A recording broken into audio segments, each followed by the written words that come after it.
Live chart साधा वर्तमानकाळ आणि साधा भूतकाळ. डेट 18/11/2025. आता साध्या वर्तमान काळाच्या प्रश्नार्थी वाक्यात डू किंवा डज वापरतात. ही सहाय्यक क्रियापदे वापरतात.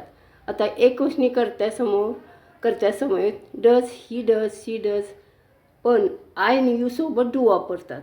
आता डू यू अंडरस्टँड धिस? तुला हे समजतं का?